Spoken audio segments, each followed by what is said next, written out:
ધોરણ 6 પ્રકરણ 3 સંખ્યા સાથેની રમત સ્વાધ્યાય 3.3 પ્રશ્ન 2 વિભાજ્યતાની ચાવી 4 અને 8 નો ઉપયોગ કરી લગભગ હવે 4 અને 8 નો ઉપયોગ આવડી ગયો એક ન આવડી ગયો લગભગ આપણે 5 દાખલા પૂરા કર્યા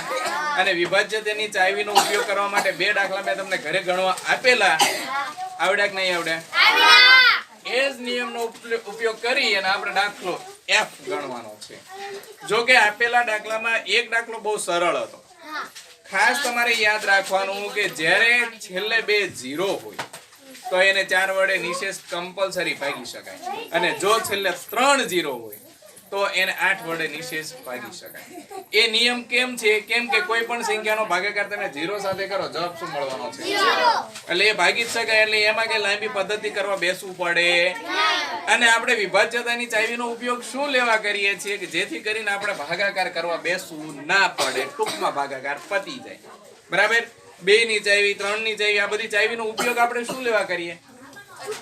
જેથી કરીને ભાગાકારની લાંબી પ્રક્રિયા કર્યા વગર દાખલો સરળતાથી પૂરો થઈ જાય બરાબર દરેક જગ્યાએ લાંબુ ગણવા બેસીએ તો ટાઈમ ઘટે કે ન ઘટે હવે દાખલા તરીકે તમે પરીક્ષા દેવા જાઓ છો તો પરીક્ષા માટે ટાઈમ કેટલા કલાકનો છે હાલો 3 કલાકનો ટાઈમ છે તો ગણિતનું પેપર આવી રીતે તમે લાંબા દાખલા ગણો તો જલ્દી પૂરું થાય નહીં એટલા માટે આવું થોડુંક શોર્ટ સ્ટ્રીક આપને આપી હોય કે ઝડપથી આપણને પૂરું થઈ જાય તો આપણે દાખલો F ગણવાનો છે હવે આપણે લાંબુ યાદ નહીં કરવું પડે કે જે સંખ્યા ને ઓલું પેલું ને એ બધું યાદ નહીં કરવાનું આપણે ખાલી એટલું યાદ રાખવાનું કે છેલ્લા 2 અંકો દ્વારા બનતી સંખ્યા પહેલા લઈએ 4 માટે છેલ્લા 2 અંકો વડે અથવા અંકો દ્વારા બનતી સંખ્યા 60 છે રેડી આ 60 ને આપણે કેટલા વડે ભાગવાના છે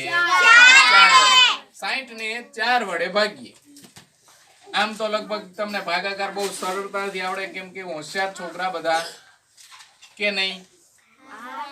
4 એકા ને 4 2 વધ્યા 0 નીચે ઉતારો 4 પંચા ને 20 નિશેષ ભાગાકાર મળ્યો કે ના મળ્યો કેટલા મળ્યા 15 મળ્યા જો ભાગાકાર નિશેષ મળે છે તો જવાબ મળે નિશેષ ના મળે તો જવાબ મળે નહીં અહીંયા ભાગાકાર થયો અને એ પણ નિશેષ થયો અને આપણને જવાબ મળ્યો તે 14560 ને 4 વડે નિશેષ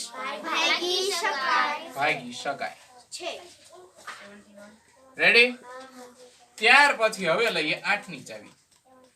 8 માટેનો નિયમ છેલ્લા 3 અંકો લેવાના છે છેલ્લા 3 અંકો દ્વારા બનતી સંખ્યા 560 હવે આ 560 ને આપણે કેટલા વડે ભાગવાના છે 8 વડે તો 560 ભાગ્યા 8 6 48 ને 8 7 ગમે ત્યારે ભાગાકારમાં છેલ્લે 0 વધે તો નિયમ પ્રમાણે એ 0 છે એ ભાગફળમાં જતો રહે એટલે કે આપણને જવાબ મળશે 60 અને ભાગાકાર કેવો મળ્યો આપણને ભાગાકાર નિશેષ મળ્યો 3 અંકો લીધા હતા 8 ની ચાવીમાં એ સંતોષાય છે નિયમ એટલા માટે તેથી 14560 આજે આપણી રકમ છે ને 8 વડે નિશેષ ભાગી શકાય આવી રીતે તમે બંને સંખ્યા વડે ભાગી શક્યા 4 વડે તે અને 8 વડે તે તો આપેલી સંખ્યા 14560 ની આપણે બંને ચાવીનો ઉપયોગ કર્યો 4 ની ને 8 ની બંને ચાવી તો બંને ચાવીનો ઉપયોગ કરતાની સાથે આપણે ભાગાકાર મળી ગયો કે ના મળી ગયો અને નિશેષ ભાગાકાર મળ્યો કે ના મળ્યો અને અહીંયા એ આપણે 4 ની ચાવી અને 8 ની ચાવી એનો સંતોષ મળી જાય સમજાય છે